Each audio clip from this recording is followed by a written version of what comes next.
ومن سلك طريقا يلتمس فيه علما سهل الله له به طريقا إلى الجنة. بسم الله الرحمن الرحيم. الحمد لله رب العالمين وصلى الله وسلم وبارك على نبينا Muhammad. So welcome to our Nahwa classes. Ask Allah subhanahu wa ta'ala by his beautiful and majestic names that he makes this as a means of benefit for us في الدنيا والآخرة. And Allah ask Allah subhanahu wa ta'ala to make us sincere for him, Allah subhanahu wa ta'ala, in that which we achieve and that which we strive for, and inshallah that which we achieve. So inshallah ta'ala, I'm going to start off with a muqaddimah bi'idhnillah. But before I do, inshallah ta'ala, can you just, anybody who's studied Ajrumi before? واحد? خير inshallah. Anybody who studied Arabic before? Okay, that's more like it. To a level, to a decent level. Okay, alhamdulillah. So the muqaddimah bi'idhnillah, we're going to start off by just mentioning the ahammiyatul mawdu' bi'idhnillah, because it is from the ways of the scholars that you guys, I'm sure, you talabat al-ilm, have come accustomed to now, which is that the ulama, before they start, they always start off with a muqaddimah. Start off with an introduction. So the introduction, inshallah ta'ala, is just going to be on some points relating to the topic. The first of which is, why do we study this topic? And first of all, its importance. Its importance. So its importance is, quite frankly, very simple. And that is so we can understand the kalam of Allah subhanahu wa ta'ala and the statements of the Prophet sallallahu alaihi wasallam to its best ability, bi'idhnillah. So a person in his seeking of knowledge would always be crippled if they don't know the grammar, even if they know Arabic. Hence why you find, if you go to an Arab country, some of the native Arabs over there are astonished when they hear you speaking with the nahu and the fasaha of your speech. There's a little incident that happened with one of the teachers in UK when I was studying in Egypt. He told this story to me. He said that he wanted a particular item. He went to the shop, wanted a particular item, and so he started speaking Fusha, started speaking classical Arabic. So when he went to the shop and he asked, and at that time he had broken he was a stitched up type of Arabic, but he had decent grammar and Fusha in it. And after he finished, the shopkeeper said, Sadaqallahu al-Azim. Over there, they speak lahjat. طيب, al-lahja, they speak a particular dialect, and majority of it doesn't correspond with the grammatical codes and grammatical rulings, let alone the dialect in and of itself. Such as, for example, the Egyptian, they'll say, instead of jim, they'll say ga. Asalullah lakal jannah instead of asalullah lakal jannah. And others, turid hagatani instead of turid aturid. They want to say turid hajja thani, but that's not really, you can say it like that, but it's a dialect. But really, you could say turid shay'an akhara. So they say hagatani. So even with the Arabs, this is something that you would find some of them lacking. And to be honest, it's understandable, not in a way that is acceptable, but you can comprehend it, because even for us, we don't pay too much attention to the English grammar, do we? Not in high importance. But when somebody comes to this country and he has to take that test so he can get his British documents, he will study grammar. And a lot of them you'll find, a lot of these immigrants and stuff, they got good grammar English. So it is very important in this regard, so that you can perfect your speech as well. So if you know how to speak Arabic, it's not enough. You have to perfect your speech with the grammatical codes. Abu Bakr al-Barakat ibn al-Anbari, rahimahullah, he said, إن الأمة من السلف والخلف أجمعوا قاطبة على أنه شرط في الرتبة الاجتهادي. That the أئمة السلف, the ulama of the Salaf, because we all want to be followers of the Salaf, صح? he said that they have agreed qatibatan, undoubtedly, that it is a shart for the rutbatul ijtihad, for a person to acquire the level of ijtihad, وأن المجتهد يعني that they should study نحو, for them to require that. وأن المجتهد لو جمع كل العلوم, that a mujtahid, even if he was to carry or gather all of the knowledge and sciences, usul al-fiqh, usul al-hadith, usul al-tafsir, yani you name it, all of the sciences of the Arabic or the Islamic sciences, they still would not, he said, لم يبلغ رتبة الاجتهاد حتى يعلم النحو. They will never reach that until he knows نحو. And that's what as well Al-Dhahabi mentions about when he's describing what a scholar should be. After saying some of the traits that he should have, he also said أن يكون سلفيا, that he has to be a Salafi, meaning follower of the companions, and نحويا, he has to be a scholar of نحو, grammar. وقال أبو إسحاق الشيرازي رحمه الله تعالى في صفة المفتي, he mentions in regards to the sifa, the description of a mufti, he says يعرف من اللغة والنحو ما يعرف به مراد الله تعالى ومراد رسوله صلى الله عليه وسلم في خطابهما. So that the person knows يعرف من اللغة والنحو, he knows from the language and nahu that which is enough for him to understand the murad, the yani what is understood, or the intent of Allah subhanahu wa ta'ala and the intent of his messenger. So yani it is very, very important. And the person would himself not be able to yani express themselves properly except with the Arabic language, so it would hold you back as well. That's why it mentions of lines of poetry. Sharafuddin al-Imriti rahimahullah, he said in نظم في نظمه الجرومية, he says والنحو أولى أولا أن يعلم إذ الكلام دونه لم يفهم. Nahwu is the first thing that a person should know. He said إذ الكلام دونه لم يفهم, since speech without nahwu is not understood. And we give an example, even what is called lahan, which is to make grammatical errors. This is something that can actually make a person say opposite to what they want to say, sort of shoot themselves in the foot kind of thing. Or even, a'udhu billah, when it comes to dua, you can curse yourself or say kufri statements in the kalam of Allah if you're not reading it properly. An example is the example that many of the teachers use when they're talking about this topic. They say the example of Allah subhanahu wa ta'ala, in which it says innama yakhsha. So I'm going to ask you guys, is it innama yakhsha Allah ha with a fatha or innama yakhsha Allahu with a dhamma? Innama yakhsha Allah. So innama yakhsha Allah min ibadihi al-ulama is sahih, that those who worship, or those who fear Allah the most from his servants are the ulama. But if you just take the Allah, if you put a dhamma, then that means this dhamma signifies that Allah is the doer, something we're going to learn inshallah ta'ala, the fa'il. So that means, it means Allah is the doer of the fearing. Allah is the one fearing from his servants, the most knowledgeable. And that's kufri.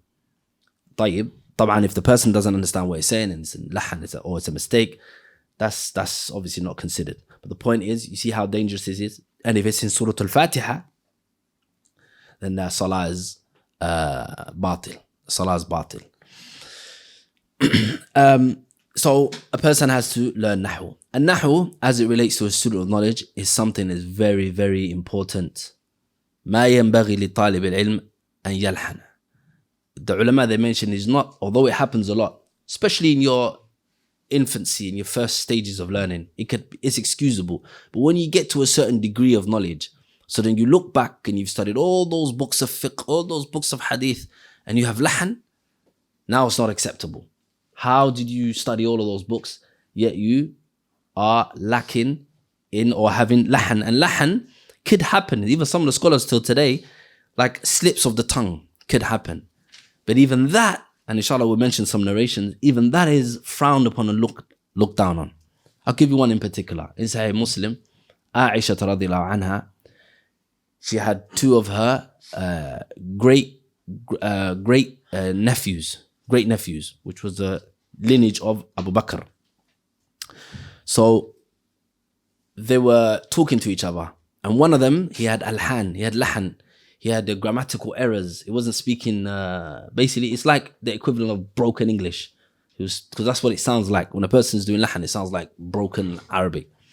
So she said to him, why do you, she basically chastised him, and she reproached him. She told him off for speaking like that. She goes, why don't you be like your brother here, or your cousin here? She said, I know why, because his mother raised him. أدبته أمه وأنت أدبتك أمك. And your mother raised you. Now, the ulama, they mentioned the reason why she said that is because her mother was his mother was a slave, and so she wasn't as learned. So she was having a go at him, and she told him off to that harsh degree, and he got upset. So he got upset. So when food came to the table, يعني طبعا, now I've mentioned the shahid, but the hadith goes on. The food came to the table, and he got up and tried to leave. And she said, where are you going? He said, I'm going to Salah. She said, sit down, you traitor. She said, don't you know the Prophet sallallahu alaihi wasallam? And then she mentioned the famous hadith, لا صلاة إذا حضرت الطعام ولا وهو يدافع الأخبثان. There's no salah when the food is served, like when it's served, not while it's still in the pot. When it's served, you shouldn't pray, because the person's going to be, busy thinking about the food in his salah, not going to have a khushu'. Nor while the person is yudafi'ul akhbathani, preventing the two filths, meaning number 1 and 2. So the shahid from the kalam, the shahid is that she had a go at him, although such harsh words, and that's how the Salaf were. They were very harsh. Some of the Salaf, it was reported from them as well. One of them, I can't remember which Sahabi it was, but you heard a particular one of the Salaf speaking with lahan, and he said, had I not known for the fact that you were non-Arab, I would have hit you. And they used to hate lahan. And that's why it's mentioned in other lines of poetry, النحو زين للفتى يكرمه حيث أتى ومن لم يكن يعرفه فحقه أن يسكتا. He says that النحو زين للفتى. It is the adornment and beautification on the lad. يكرمه حيث أتى. It honors him no matter where he is. ومن لم يكن يعرفه. Whoever doesn't know it, فحقه أن يسكتا. Then it is right upon that person just to remain silent. And another lines of poetry says, وَكَيْفَ يَرْتَقِي إِلَى الْمَعَانِي. How can the person reach to a meaning? مَنْ لَيْسَ ذَا نَحْوٍ وَلَا بَيَانِ. A person who is not a possessor of nahu and bayan, meaning clarity. And another lines of poetry which is beautiful to mention, وَبَعْضُهُمْ يُفْتِي وَهُوَ جَاهِلٌ إِعْرَابُ بِسْمِ اللَّهِ عَنْهُ ذَاهِلٌ. Some people, they give fatawa while they're ignorant. They're i'rab, which is what we're going to learn inshallah ta'ala, that Arabic decoding of a sentence is considered i'rab. And we'll learn what the word i'rab means, lughatan wa istilahan, bi'idhnillah. So he says, i'rabu bismillah anhu dhahilun. That some people give fatwa and they're ignorant, the i'rab of bismillah. They can't grammatically decode bismillah. Al-ba'u wa ismul jalala. On and on. Is dhahilun. It escapes them. So, a person needs to be able to start with this. And as another lines of poetry mentioned, that وَالْبَيْتُ لَا يُبْتَنَى إِلَّا لَهُ عَمَدٌ وَلَا عِمَادَ إِن لَمْ تُرْسَ أَوْتَادُ فَإِن تَجَمَّعَ أَوْتَادٌ وَأَعْمِدَةٌ لِمَعْشَرٍ بَلَغَ الْأَمْرَ الَّذِي كَادُوا وَبَلَغَ الْأَمْرُ الَّذِي كَادُوا. That وَالْبَيْتُ لَا يُبْتَنَى, the house is not built, إِلَّا لَهُ عَمَدٌ, except it has pillars, وَلَا عِمَادَ, and there's no pillars, إِن لَمْ تُرْسَ أَوْتَادُ, if the foundations haven't been erected. فَإِن تَجَمَّعَ أَوْتَادٌ وَأَعْمِدَةٌ, if you have أوتاد وأعمدة, pillars and foundations, لِمَعْشَرٍ بَلَغَ الْأَمْرَ الَّذِي كَادُوا, to a gathering would the affair be, meaning you would gather all your affairs appropriately. So it's a foundational affair. So inshallah ta'ala, as it relates to this book in particular, then it is important and vital that we all have some level of Arabic. Now, it doesn't mean you're able to speak it or whatever, but you could fathom 2 or 3 words in a sentence at least, because we're going to give examples. So this Ajrumiyah is not conversational Arabic. Very important. So if you're here and you think you're going to learn how to speak, then no. Rather, what we're going to do is we're only going to learn, inshallah, as we mentioned, the definition of what Nahu is, right? What this fen is. Then you're only going to learn principles which you need to apply on to what you're either currently learning. So you should have, inshallah ta'ala, a conversational Arabic class somewhere already.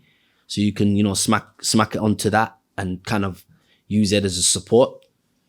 So, otherwise, then this will benefit you not much.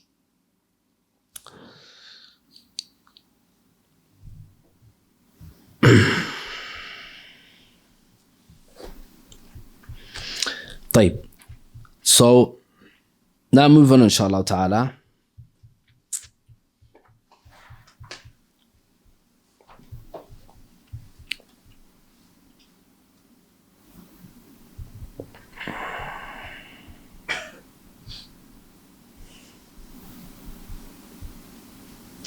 What's the hukum? What's the hukum of learning Nahu? Who knows? تفضل. فرض كفاية. Who says otherwise?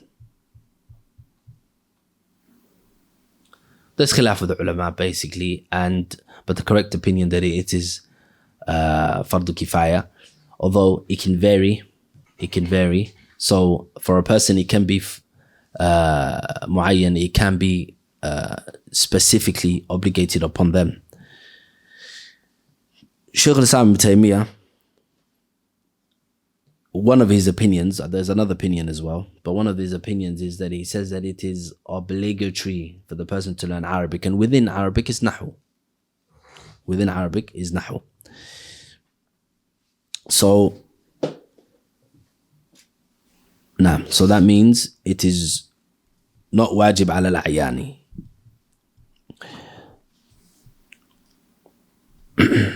Who's the first person or how did Nahwu come about? The science of the grammar that's been studied in a science form. Because Nahwu existed in the time of the Sahaba. Taban, the kalam of Allah subhanahu wa ta'ala is best understood by them. And you won't understand except with Nahwu.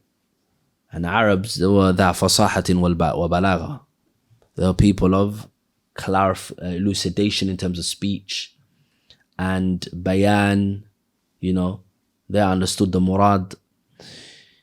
So it's takween, it's bringing about, and it's it's being formulated into a book and sort of made into principles and abwab. That came about by someone known as, who knows by the way? Who knows?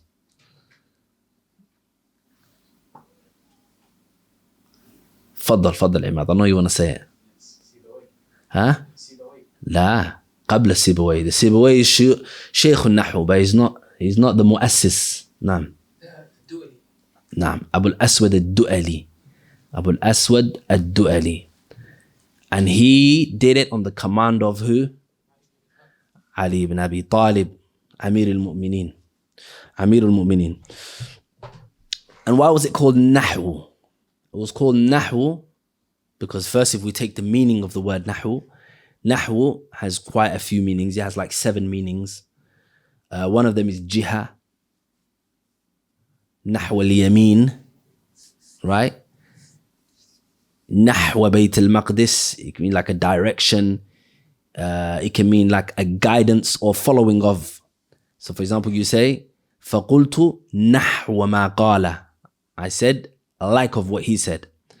And this one, the one of like or following of, that's the one that's actually the reason why it was called Nahwu. Why? Because Abu al-Aswad al-Du'ali was following Ali ibn Abi Talib when he was saying this chapter, that chapter, like this. He was telling him to put it into principles and stuff like that, right? In the command. And then Ali radiallahu anhu, he said, follow nahwa hadha. So based on that, Abul Aswad al-Du'ali, when he formulated it into a topic, then he called it Nahwu. So he took it from there. So that's how we got Nahwu. So the linguistic meaning means what? Direction or following. There's quite a few. There's 7. That's lughatan, naam. That's lughatan. Jazakallah khair. Naam, that's lughatan. See, this is the benefits of constantly studying. You yourself, you know when a teacher is saying something, even without me telling Al-Akh Ibrahim, he knew where to put something. Is that lughatan, yani? That shows, mashallah, when a person constantly studies, they start to gain, apart from the actual nuance and the details, the actual way of teaching and studying, they start to benefit as well. So you know how to put things in abwab, for example, subheadings. No.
So this book is called Ajurumiyya,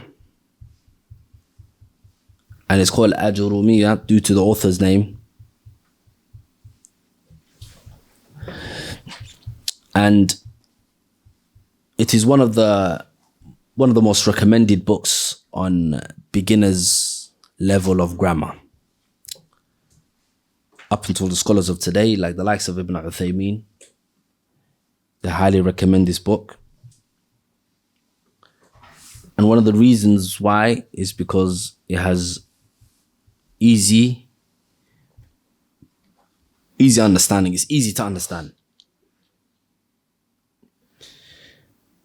وَإِنَّهُ لَيَسِيرٌ لِمَنْ يَسَّرَ اللَّهُ لَهُ, as the Prophet ﷺ said. It's easy for the one who Allah makes it easy for. وَلَكِنْ يَسْتَصْعِبُونَ. People, they find grammar to be very, very difficult today. And Ibn Uthaymeen, he mentions in his Kitab al-Ilm, he says that the Arabic language, and he gives the method, he gives the example, and he says the Arabic language is like a house with a metal door.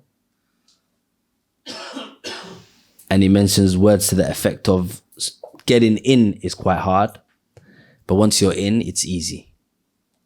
And wallahi saddiqni, that is accurate. And you would see bitajriba, you'd see by example. The first 3 or so chapters from Al-Ajurumiyya are somewhat, it's going to test you a bit, inshallah ta'ala. But if you just, and this is the thing, if you, while you have the momentum of I want to learn, before that dies down, because kullu, as the Prophet ﷺ said, وَلِكُلِّ عَمَلٍ شِرَّةً وَلِكُلِّ شِرَّةٍ فَتْرَةً. Every action has an enthusiasm start, a high, and every high has a low. فَمَنْ كَانَتْ فَتْرَتُهُ عَلَى سُنَّتِي, whoever his lows, his time of low, his time of, as Abdul Karim al-Khudairi mentions, al-khumul wal-kasal, when a person's feeling lethargic, nausy, like, lazy, kind of watered down, whoever he's in that state, but he's still upon the way of the Prophet ﷺ, فَقَدْ أَفْلَحَ, then he is successful, as the Prophet ﷺ, he said, وَمَنْ كَانَ غَيْرَ ذَلِكَ فَقَدْ هَلَكَ, or كما قال صلى الله عليه وسلم, and whoever's other than that, then halaka, they destroyed. So everything has an ups and downs. So while you have this enthusiasm, you make sure you really grind these few chapters, because after that, it's so reoccurring. It's just constant reoccurring. You just have like, okay, where do I put this one? And then it's like almost, you've already got the cabinet, you're just filing it. The only thing you need to know is where to put it. That's it. But from the beginning, we have to build you up to even tell you what al-alamat, al-i'rab, what does i'rab mean? Is it i'rab and then there's bina, you know? And then you got everything else that comes after that. And then you got the alamat al-asma, which is one of the hardest topics, alamat al-asma. So inshallah ta'ala, we'll start off bi-idhnillah by mentioning, or by starting off to explain the book bi-idhnillah.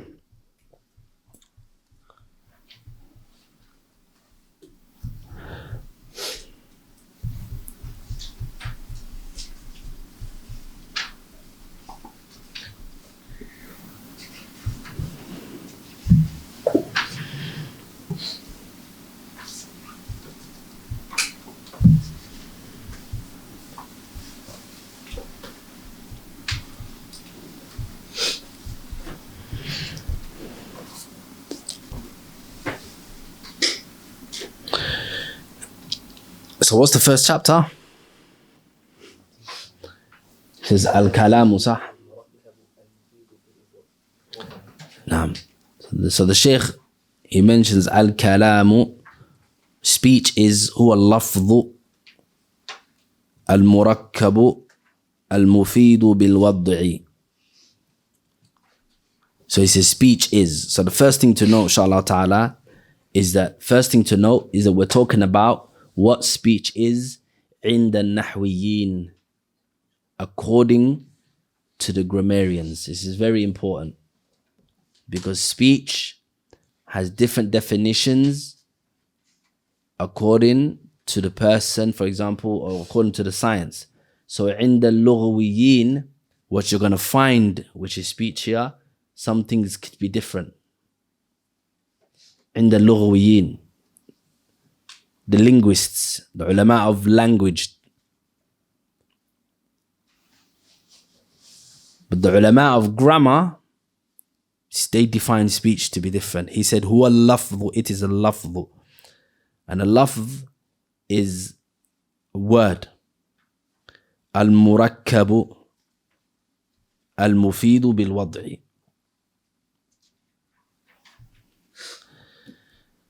أن يكون لفظا. And they meant lafdh here, أي صوت مشتملة على بعض الحروف الهجائية. A sound which comprises of some of the Arabic letters. So what does that take away? That takes away body language. Because body language is not a sound. Such as isharat, al-ishara, pointing. So if you do this to someone, we can't grammatically decode that. We don't look at that in grammar. Now in language, yes. It's different, you see? As they say, even in English, body language, right? So for example, if there's some sort of court case or something like that, it's considered. He nodded his head, meaning he said yes. Right? Or he shook his head, meaning he said no. But when we're now looking at Grammarly now we want to grammatically decode it, and we're going to learn codes in grammar, the principles. Just like in English, adjective, pretense, particle, like this. We're going to learn those things as well, inshallah. So when we look at a sentence, we're going to be looking at something that is lafdhun, which is what, ikhwan? Mushtamilun, it contains a sound. From which sound now? Arabic letters. So someone could say, okay, tayyib, I'm speaking in English, or I'm writing in English, I fulfilled the condition. It's technically a sound, right? The, th, right? It's a sound. But no, it's not the Arabic letters.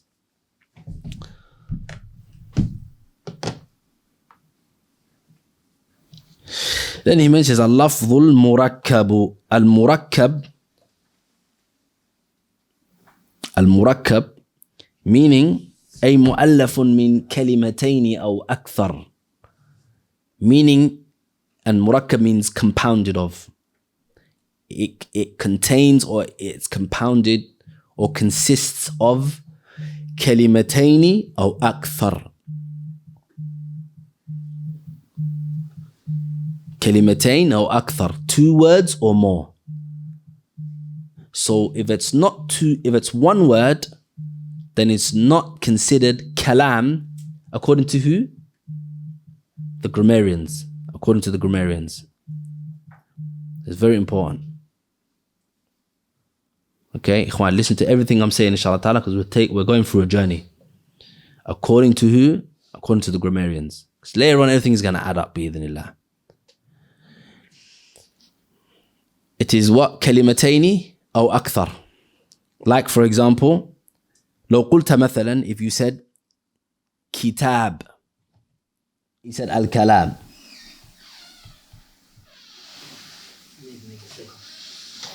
Is it 2 things? Okay. Naam, al-kalam. So al-kalam is what? First, al-lafz. First thing he mentioned is al-lafz.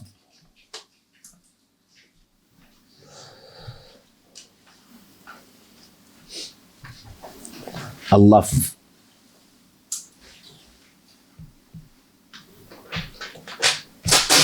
Al-murakkab. So al-murakkab, it is what? كلمتين أو أكثر, صح? So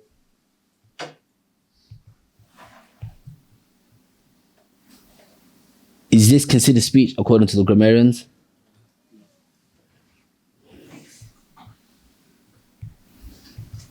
What about this? دفتر. لا. دفتر. Kitab. But they're sounds and they have the Arabic letters in them. So it has to be, for example, you say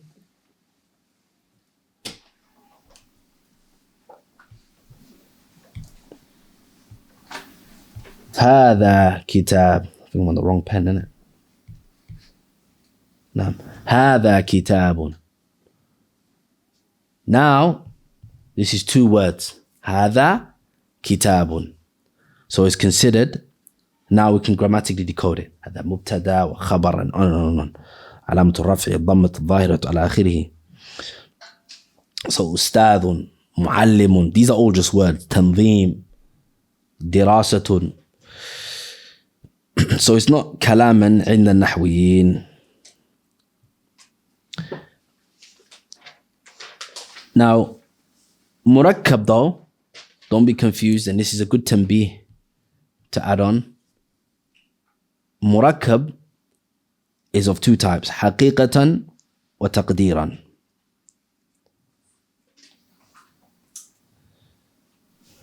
حقيقة, like daftar, that's literally just 1 word. Kitab, that's literally just 1 word. Rajulun, 1 word. Imra'atun, woman, 1 word. How do I get the colors again, akhi? Oh, that's the pen, yeah? Okay. Right? So that's haqiqatan, meaning literally, meaning haqiqatan, yani. And then there's taqdiri. Taqdiri is implied. It's 1 word, but what's implied is more than 1 word. Like the fi'l amr, when you command someone, you say, how do you go back? You say, udrus. What's meant? Ay udrus anta. That's what's meant. Udrus, uskut, ijlis, that's 1 word. But what's actually meant is ijlis, uskut, udrus anta. So this is taqdiri, meaning it's taqdir, it's what's implied, right? So it may consist of 1 word, but this is kalam now, because it's a command, so it entails more than 1 word. Another example, like someone says something to you and you say, la. So it's la, whatever what was said. هل درست النحو?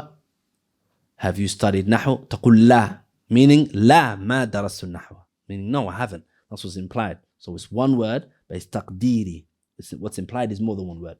And it's likewise نعم as well, نعم. Or answering questions.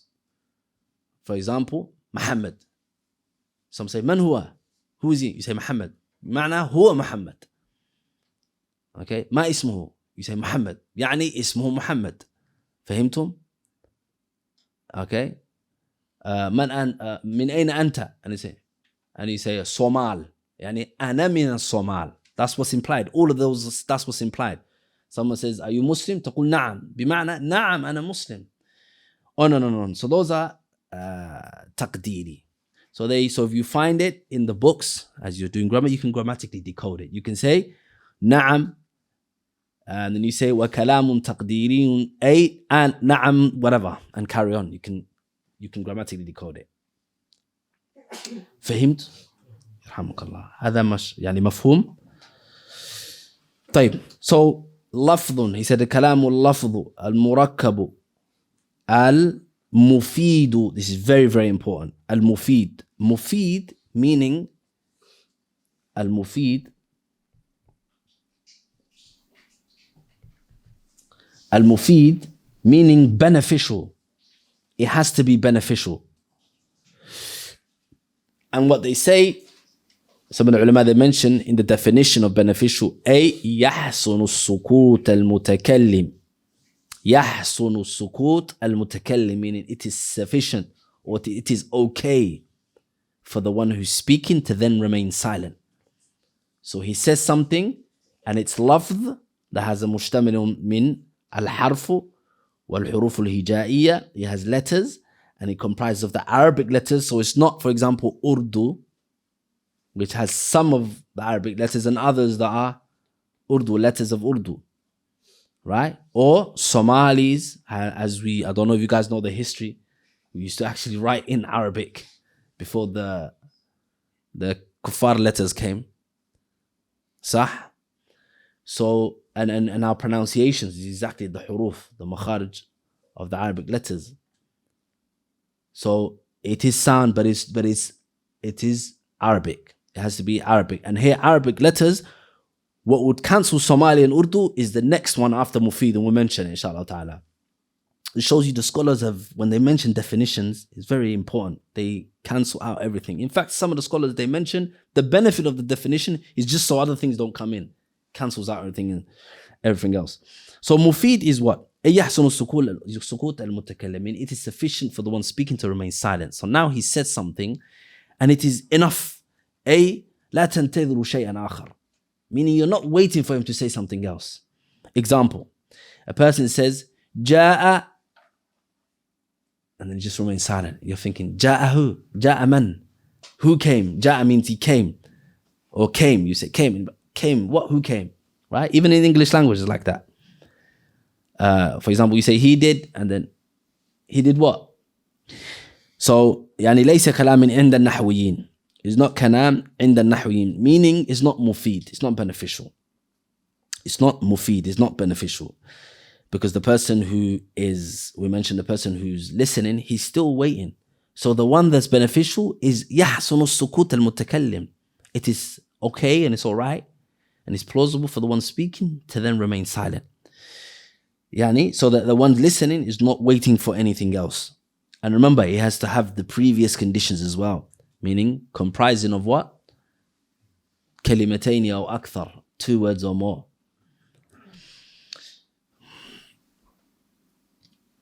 So, nah. So the person that said جاء, he has to say the rest. جاء الأستاذ. Now it makes sense. So it's 2 words. He can add more if he wants. And then we've got بالوضع. بالوضع.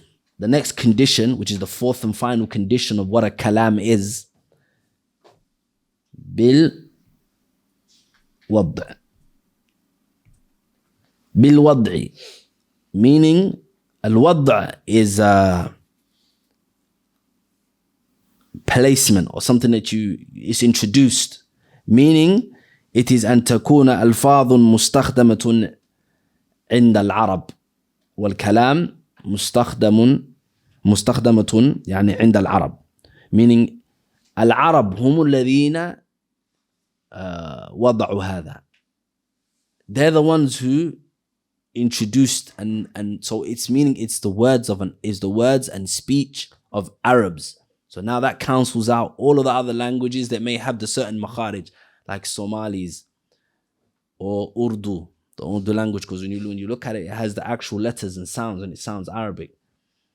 But it's not, because it's not the way the Arab says it. Or any other language that even in the usage of a word, so it may sound the same, but in the usage is actually a different meaning. Any. So it's not placed by the Arabs, meaning the Arabs don't speak like that, or they don't say some things like that now. It's the same application in Surah Kaf, وَوَضِعَ الْكِتَابَ فَتَرَى الْمُجْرِمِينَ مُشْفِقِينَ وَوَضِعَ الْكِتَابَ, in this sense as well. Oh, you're talking about the word wada'? Yeah. Wada' can have different meanings. Wada' means presented as well. But here we mean inserted and placed by them. Naam. Founded by them even. Naam. Al-wada'.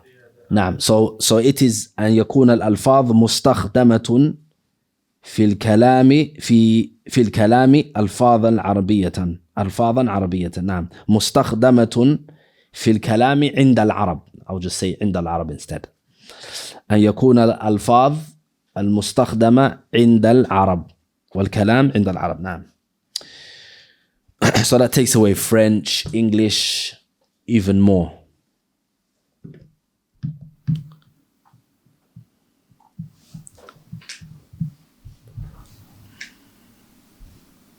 Alhamdulillah.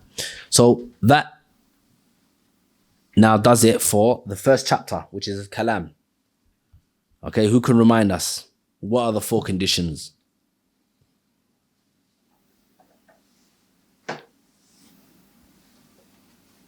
Subhanallah. This thing has the wrong time for 9:41. Naam. Lafdhul al-murakkab. Lafd. Who knows what lafd is? The Arabic sounds. Arabic sounds. It's quite vague. Somalia has Arabic sounds.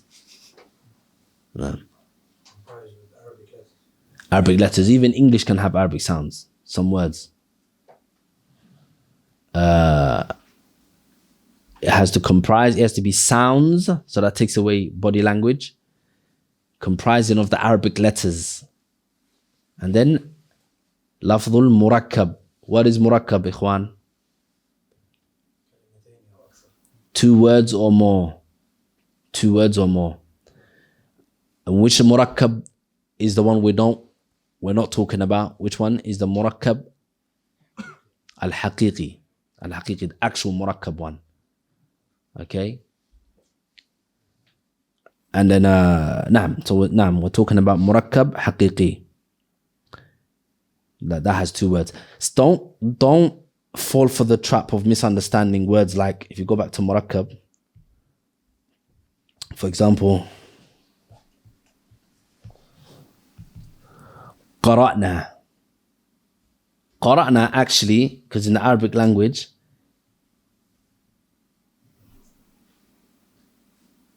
this is inserted.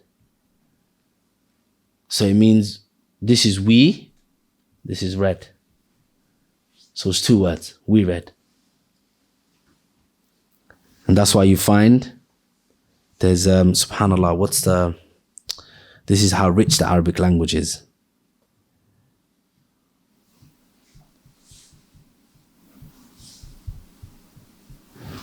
The longest word in the Quran.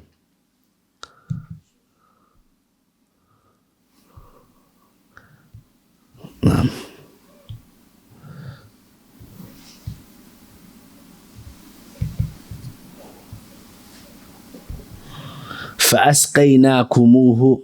Allahu Akbar. That's one word in the sense of how it's written. Okay? But really, فَأَسْقَى.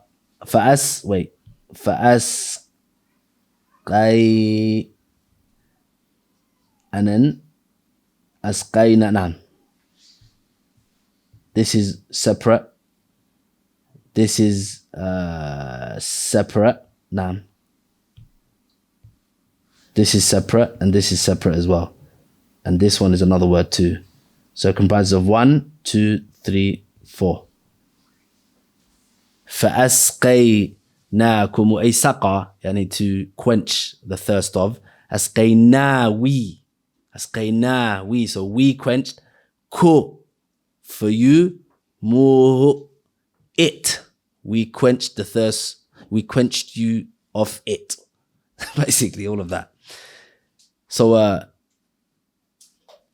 Arabic is rich, and when you see words like this, qara'na or fa'asqayna, it's actually more than one word.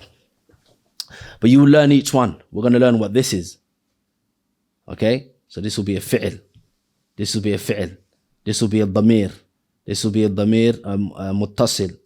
Dhamir muttasil aydan. And also dhamir. Huh? It wasn't appeared on the iPad either. Oh, what فَأَسْقَيْنَاكُمُوهُ? No, when he was writing. Oh, no, it's okay. Don't worry. I just added some next kalam in here. Khalas. Forgot to mention the mustalah definition of nahu. The mustalahi definition of nahu is علم يعرف بها أو يعرف به علم يعرف به أحوال أواخر الكلم. Knowledge that you learn via it the situation or the state of the last part of the word. So the last letter of the word.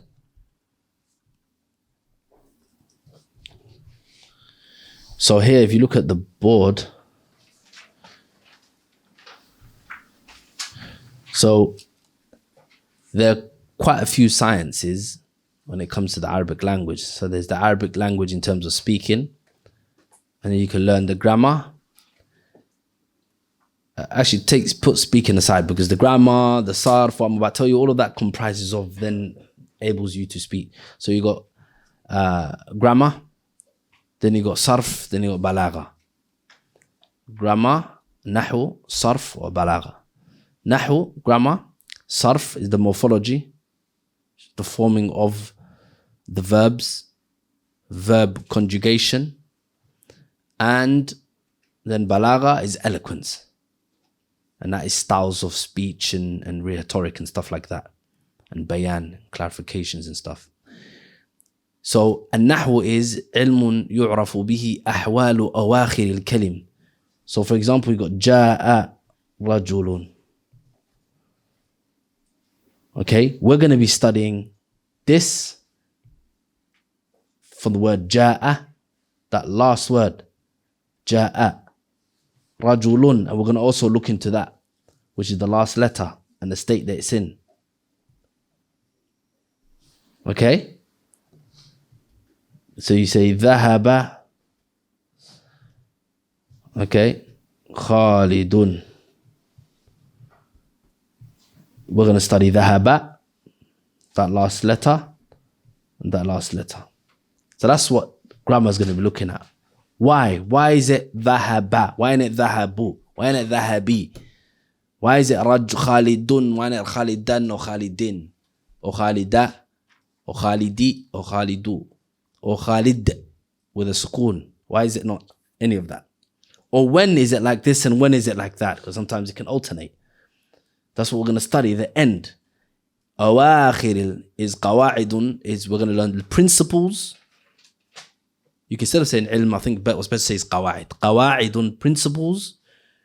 Yu'rafu biha, which you learn via those principles or set principles we're going to learn. The end of the word. As for other sciences such as morphology, for example, you say the ba and dhahibun. So for example, you say dhahaba and dhahibun.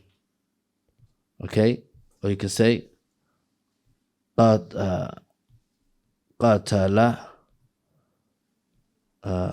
قاتل قتل and قاتل أو قتلوا or قتلنا. Oh no. So that's morphology. So that's the conjugation and changing of the word. So it's talking about the word changing, the whole embodiment of the word itself changing. Why is it قتل قاتل مقتول? Okay. ذهب ذاهب. Naam, that's sarf. So the whole word changes. But nahu, we're looking at the last ending of the word. Dhahaba. Why is it dhahaba? Muhammadan. Why is it Muhammadan now? Because there's principles that are going to tell you which one should be what. And via those principles, just looking at the kalam of Allah subhanahu wa ta'ala, you're able to do i'rab after it, inshallah ta'ala, to a decent level. Hence why you find in institutes all around the world, not only Egypt, but as I'm more familiar with Egypt, you'll find there are some institutes, they focus on grammar a lot. And some focus more heavily on speaking, vocabulary. And then when they come out, I have a very interesting conversation. The one who focused on grammar, he struggles to form a sentence, or he does, but he hasn't got much vocabulary. But he can do i'rab of an ayah. He can break down the ayah, to a fine degree. And the other one, he wouldn't speak. So he's a poet. But he can't grammatically say what's what, adjective, verb, past tense. He can't tell you these grammatical terms. And both of them are lacking. And both of them are seriously wounded. They're seriously wounded. Because the one who doesn't have the grammar, he just speak and then he's just going to say, wallahi, it sounds about right if I say an. So he makes that. And then if you really study it grammatically, it's wrong. And he could be saying something wrong. Tab'an, sometimes when you learn the Arabic language, because you're just learning them, you say it how you memorized it. Right? You say it how you memorized it. And if that's normally the way people speak, but you can always make mistakes, especially in writing. And when it comes to the kalam of Allah subhanahu wa ta'ala, you would understand the general meaning, but you never know what's what. You won't get the deep fruits. But the one who knows grammar, he'll get the fruits, because he'll know there's a damir, there's kalam mustatir here. He'll know damiru ya'udu ila madha. He'll know the damir goes back to this and that. And he could break it down, right? And he will know exactly more deeper what Allah is saying. So the point is, anyway, you have to learn both. Inshallah ta'ala, that's the definition, the grammatical definition. So inshallah ta'ala, we go back to the sharh. So the kalam, the muallif, what does he say? He said, aqsamul kalam. That's the next topic. That's the next chapter now. Aqsamul kalam. Now this kalam that we said had conditions, according to the grammarians, it's got aqsam. It's got types. And this is, alhamdulillah, from one of the most beneficial things when it comes to the Arabic language, that alhamdulillah, there's only 3. Ismun wa harfun. Ismun wa fi'lun wa harf. Ism, fi'l and harf. Everything else, النعت والمنعوت, التمييز, الخبر, all of that, they actually go back to one of those. They all go back to that. And in the English language, you've got, for example, adjective. What's all the other ones? Adverbs. And it's got all of that and more. The Arabic language has got more, but they just go back to one of those. Either ism, either it's a noun, or a fi'l, or a verb, or a harf, or a particle. Now, inshallah ta'ala, we're going to take each one by one, bi-idhnillah. Now, so this is what we have. The Arabic language have a ism, a fi'l, and a harf.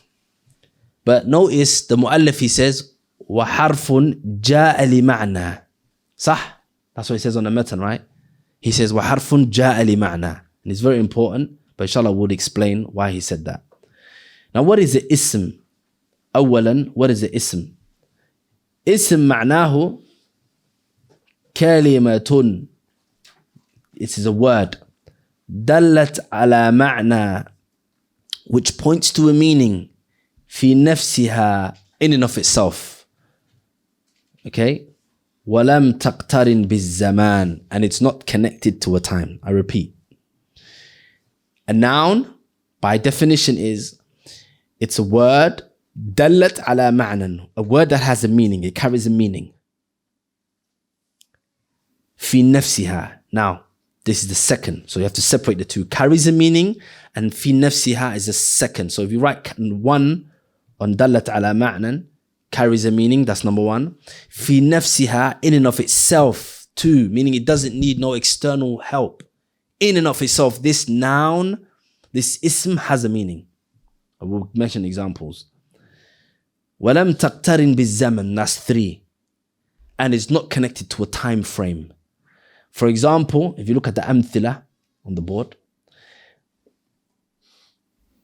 Okay, قِرَاءَةٌ, قِرَاءَةٌ, قِرَاءَةٌ, the act of reading is a noun. قِرَاءَةٌ.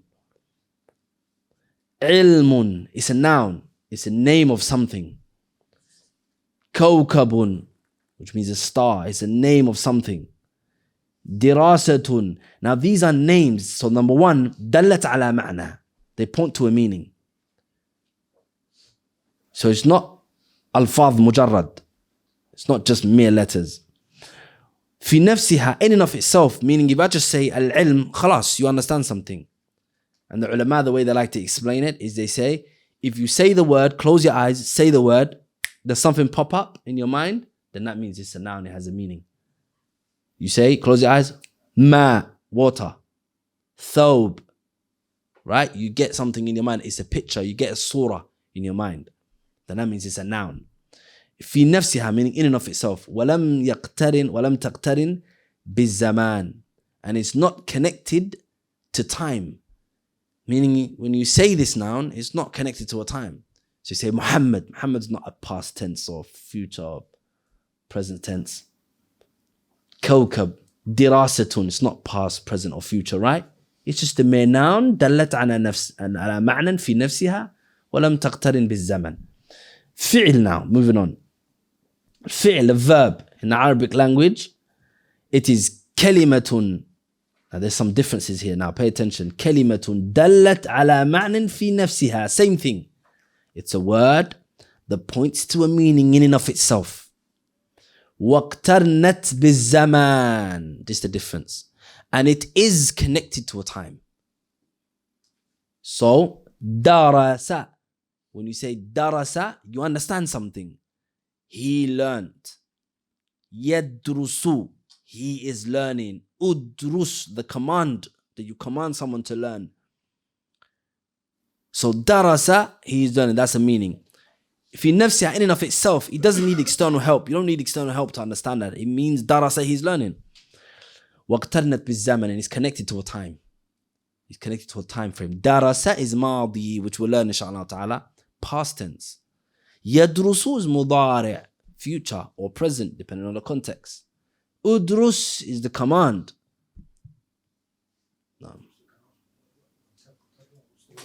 وَاقْتَرْنَتْ بِالزَّمَنِ. Yeah, this is the second. وَاقْتَرْنَتْ كَلِمَةٌ. نعم. وَاقْتَرْنَتْ بِالزَّمَانِ, means it's connected to a time. اقترن يقترن. نعم. You can send us the Arabic. Inshallah ta'ala, I can send you the whole PDF, inshallah. This whole PDF. We'll send the whole PDF, inshallah. فعل, we mentioned that now, yeah? Harf, now let's move on to harf. And this is where he said, وَحَرْفٌ جَاءَ لِمَعْنَى, a harf that is come with a meaning.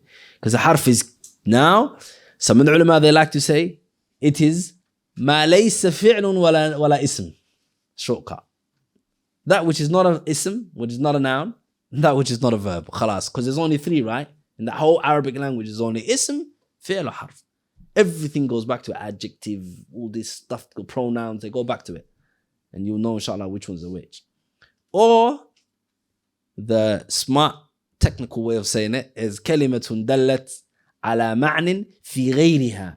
It is a word that points to a meaning في غيرها, but with other than of itself, meaning it needs help.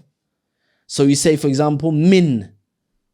Min means from, but it doesn't really have a meaning. from, you say, min al-mashriqi ila al-maghrib. It has to be connected to something to then formulate a meaning. Or ila, to. You have to say to something. You have to say to ila al-bayti. Or an. Or ala or fi. Or rubba. Or kaf. Or lam. Does everyone understand that? Anyone confused? Now, it's كلمة دلت على معنى في غيرها. It is a word that points to a meaning في غيرها, with the support of other than it, meaning external support. It needs something. And even in the English language, it's like that. In, it doesn't really mean anything when you say in. You have to say in something, in the house, right? Doesn't really have it doesn't formulate a beneficial meaning. Kind of what we studied of mufid. Remember the condition of kalam? Mufid. So those are the definitions. Okay. Now, those are the definitions.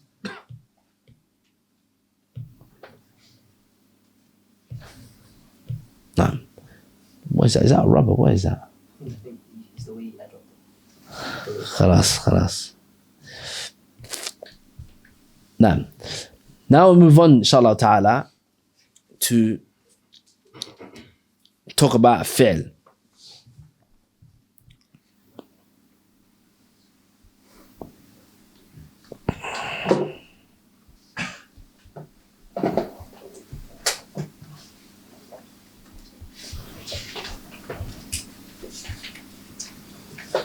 Or first, let's no, because that's the next chapter. Alamat. He's going to talk about the next chapter. Is alamat. Yeah.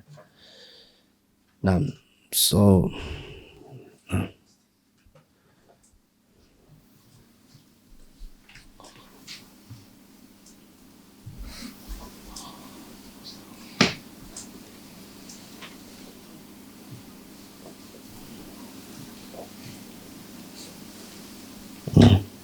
نعم صح فالاسم يعرف به نعم. So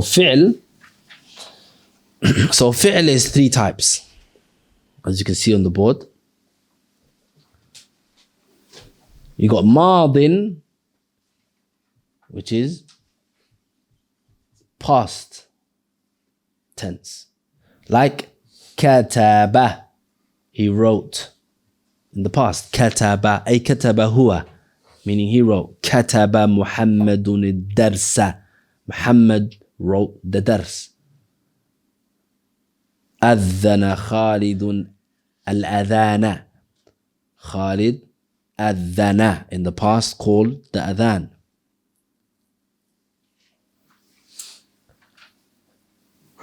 Qala rabbukum al-a'la. Qala, he said, rabbukum al-a'la, your Lord, the Most High.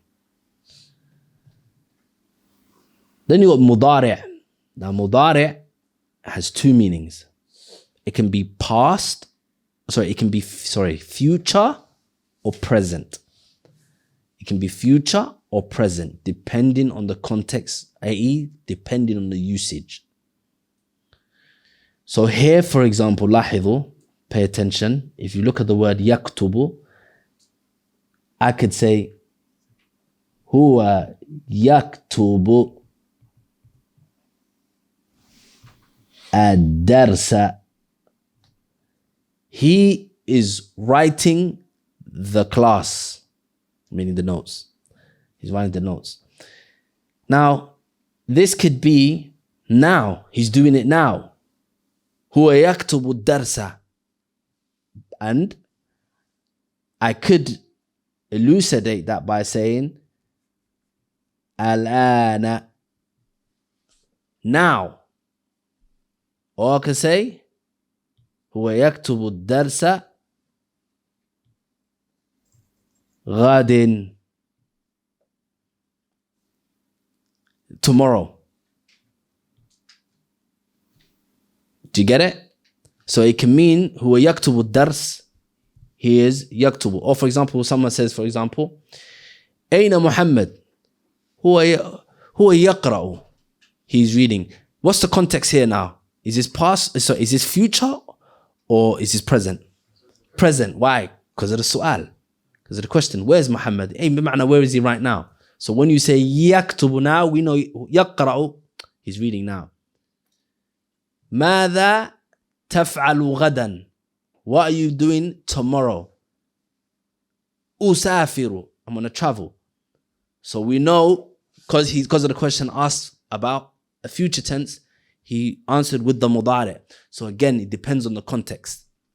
So when you're reading the book or the kalam of Allah subhanahu wa ta'ala, or reading a book, kalam of alim, you would know via its as-sabiq wal-lahiq, as they say, the past and the present. You know because of what come before or what comes later, or some isharat, or which we'll come to inshallah, one of the actual huruf that are connected, such as seen.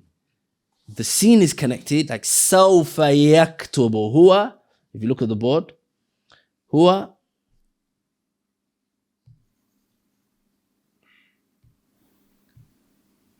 sayaktubu.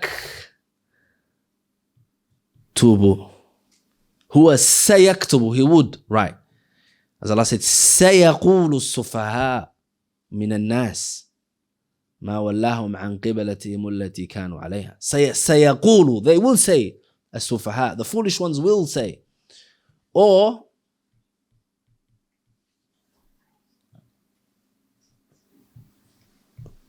سوف. This actual word, when it's before a fi'l mudari', again remember we're on fi'l mudari', this shows us future tense as well. سوف يعلمون, Allah said, they will come to know. And the difference between the two, we'll know inshallah ta'ala in a while. Now moving on to the other types of a fi'l, and this is the third type, it's amar, command. This is a command. Uktub. And this one, it is حسب الاستعمال. It is depending on how the person uses it. أخرج من البيت غدا. Leave from the house tomorrow. Or يعني you say for example اكتب الدرس الآن. Write the class now. So it has to be either present or future. You can't command someone to do something in the past. So this one is connected, حسب الاستعمال, depending on the usage. So it's however the person uses the command. You can command someone to do something now or later.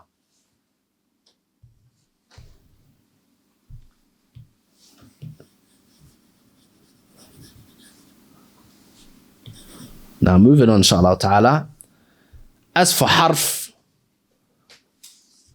now moving on to harf. We already know the meaning, remember?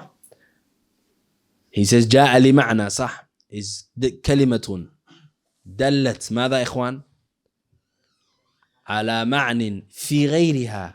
With other than it, you need support.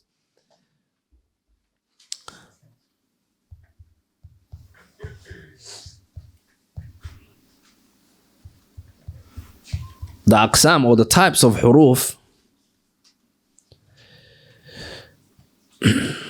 there are many. There's many types of huruf. You got harfun mabniyun.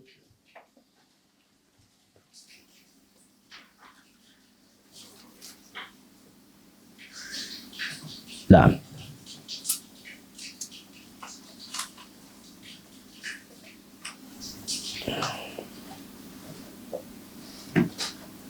And then you got harfu ma'nan. So the huruf, they split into mukhtassun and ghayru mukhtas. Don't worry about this part for now. Okay? I don't know why it's there right now. because that's in Babul Mabni. We're going to mention about Mabni and what Mabni is. Because it says Harful Mabni. You don't even know what Mabni is. I have to teach you what Mabni is first. So just stick to this, inshallah ta'ala. This is why I was kind of hesitant. I could have given you guys this PDF, but I'll send it, inshallah, min Babul Takmilat al-Fa'ida, inshallah ta'ala. But really, try not to just study off of this, because it's kind of inshallah, when you study and later when you look at it, it's like everything is mapped out there after you've studied. Kind of makes sense later. Otherwise you won't understand it. But as a reference point, so you can keep it as a reference point. Harf ma'na, so it's mukhtas and ghayr mukhtas. That's what we're looking at. Mukhtas and ghayr mukhtas. Mukhtasun means specific. We say صفات الكمال والجمال مختص بالله or لله سبحانه وتعالى. Descriptions of nobility and honor and perfection are specific for Allah. مختص لله. العبادة مختصة لله سبحانه وتعالى. It's specific to Allah subhanahu wa ta'ala. That's what مختص means. So some huruf are specific to ماذا? اسم or fi'l. Some huruf, particles, you only find them in front of an ism. Meaning if you find a word, for example, al-bayt. Tayyib, bayt. Now just imagine you don't know what this word means. You don't know what it means. You're like, what's this? You don't know if it's a verb. You don't know if it's an ism. But you saw this, fi. This is a harf. This is the particle which is specific. It only comes before nouns. So you say, okay, I don't know what this word means, but one thing I do know, it is a noun. Why? Because I know huruf. If this harf comes before something, it must be. So this here, for example, fi ad-dar. Fi ad-dari rajulun. In the garden is a man.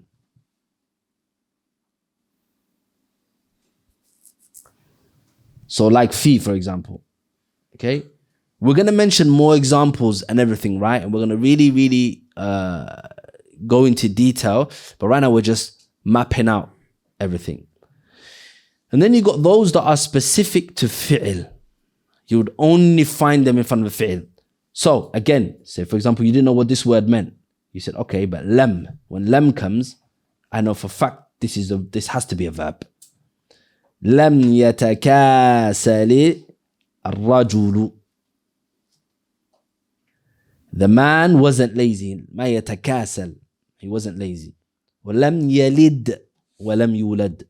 يلد يعني Allah يلد is the act of being born. It's a verb. It's the act of being born. لم يلد. Allah is not يلد, being born. ولم يولد. Okay? Or not, or he's not, sorry, he's not given or birth, or hasn't given birth, or has not been born. So lam is an example. There's many. Okay, there's many. Then there are those type of huruf, particles that you'll find are غير مختص. They're not specific to a verb. They're not specific to a noun or a verb. Meaning they can be with any. مثل, like for example, هل قام الطالب. Did the student stand? So the قام means stand. So that's before a verb, right? هل قام الطالب. هل here is a particle. Did the student stand? And it's istifhami. We're going to learn inshallah ta'ala which type of particles they are. هل الطالب. الطالب, the student. This is a noun. It's a name for someone who studies. We call him student, right? هل الطالب قائم is the student standing. So طالب is a noun. قام is a verb. So hal came before both verbs and nouns. Everybody understand? Everybody understand? Who doesn't understand? You want me to repeat? No problem. Just a benefit. Fa'idah. You know, the person has to always be truthful. And that's why some of the ulama, they also mention that a person has to be truthful even to the extent if somebody asks a question and they're trying to like out of shyness or something and they decline out of shyness, that's not being truthful. For example, someone who gets invited to a house and they say, but are you thirsty, you want a drink? Although, inshallah, maybe one day we can study the etiquettes of a host and a guest. As a host, you never ask, you bring the food, you bring the water. But this is what normally people, unfortunately, people ask the guests, are you thirsty? No, you bring it. So the point is, if someone says that you, but out of shyness, you say, no, that's kadhib. So when they mention that's kadhib, that's lying. No, you're thirsty, you know you're thirsty. Right? Or are you hungry? You know you're hungry. Why am I saying this? Because if the teacher says, do you all understand? And everybody says, that's hada kadhib. You know you don't understand. So say, I don't understand. Because two people don't learn al-mustahi wal-mutakabbir. The one who's too shy and the one who's too arrogant. Those two people don't learn. So again, repeating. Hal is a particle. This particle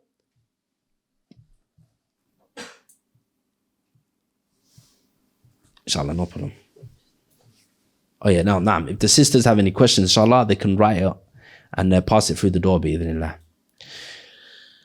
So hal is a particle. We're trying to ascertain. We said some particles, you only find them in front of nouns or with nouns. Like, for example, we said fi as an example. There's more. By example, fi. And some particles, you only find them in front of verbs. Lam yalid, lam yaqra, lam yajlis, lam yaktub. He hasn't wrote, sat. Those are all verbs. Writing, sitting. Then there are those which are either of the two. They can be on a verb, with a verb, with a verb, or a noun. So qama means he stood. That's an action, right? That's a verb. At-talibu, student. That's a noun. So hal came before both. Do you understand now? And there's more examples. Okay? So again, particles are mukhtassun bi-ism wa fi'l, meaning those are specific to nouns. You only find these particles in front of nouns.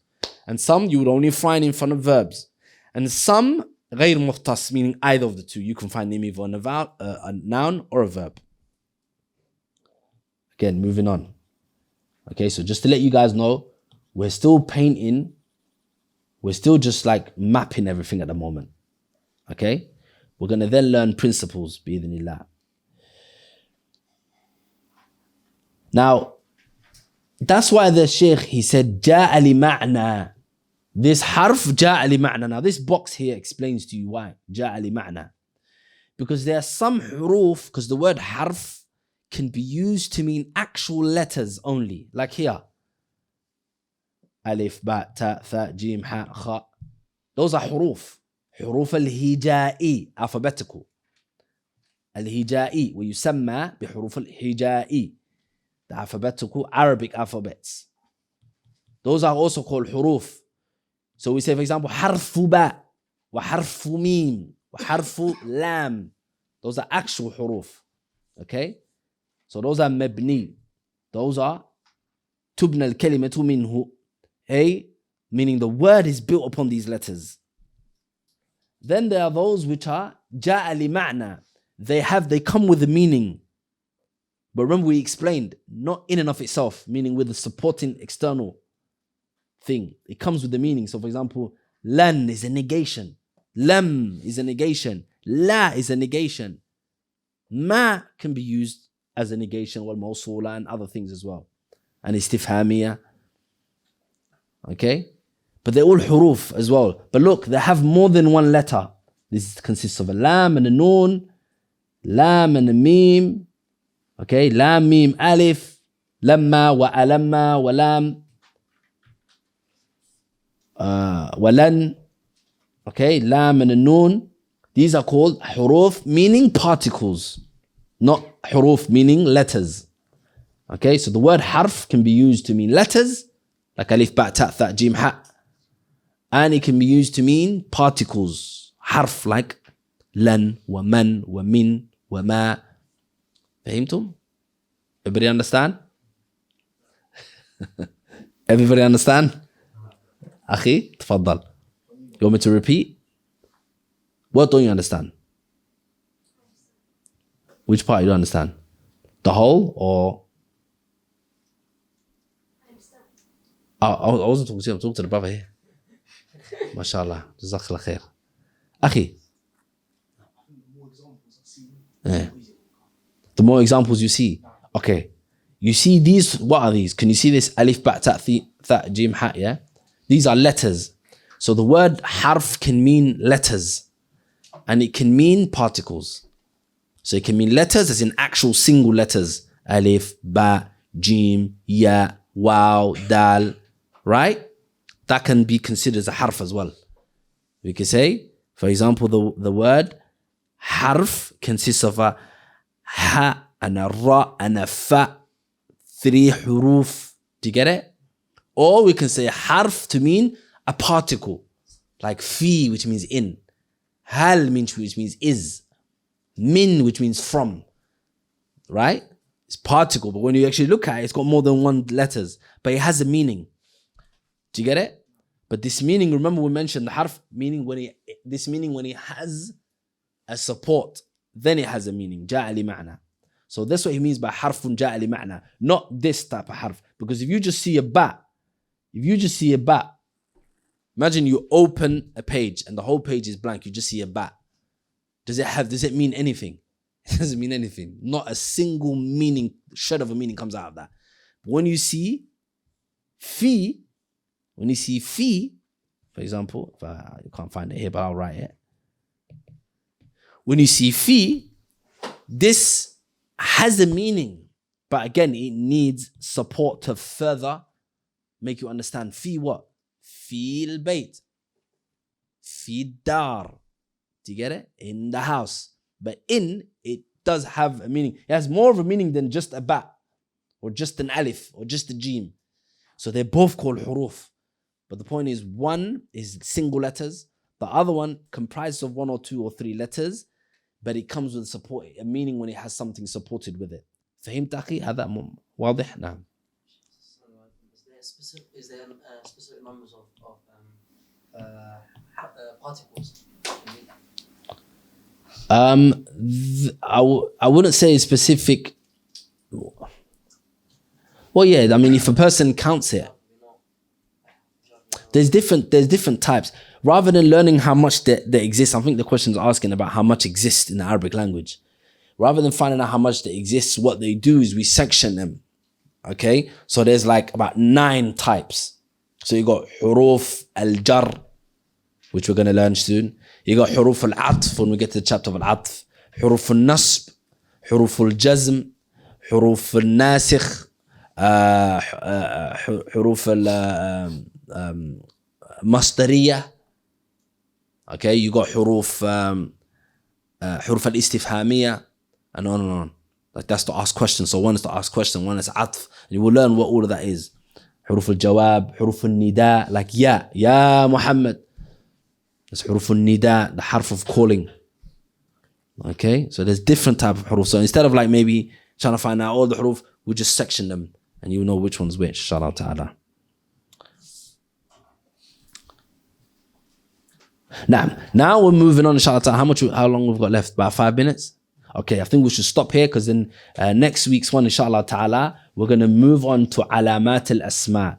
This is Thursday. Next Thursday. We move on to alamat al-asma. The signs of asma.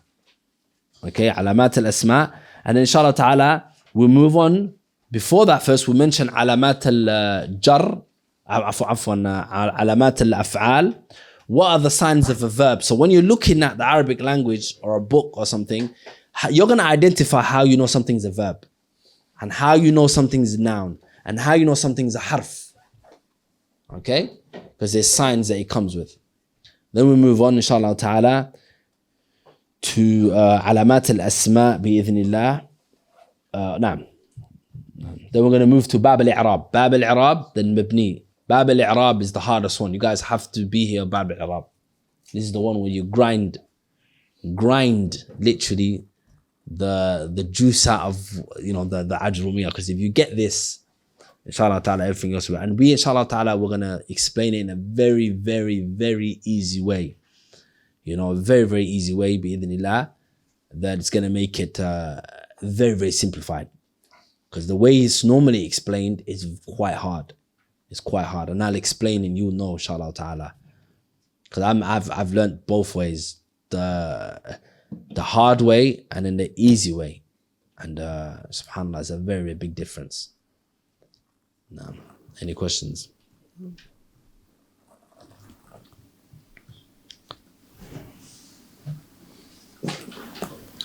Where's Akhuna Abu Ajrumiyah? Where is he? Subhanallah. Tafadhal. Any questions? No? Any questions on the floor? طيب سبحانك اللهم وبحمدك اشهد ان لا اله الا انت استغفرك واتوب اليك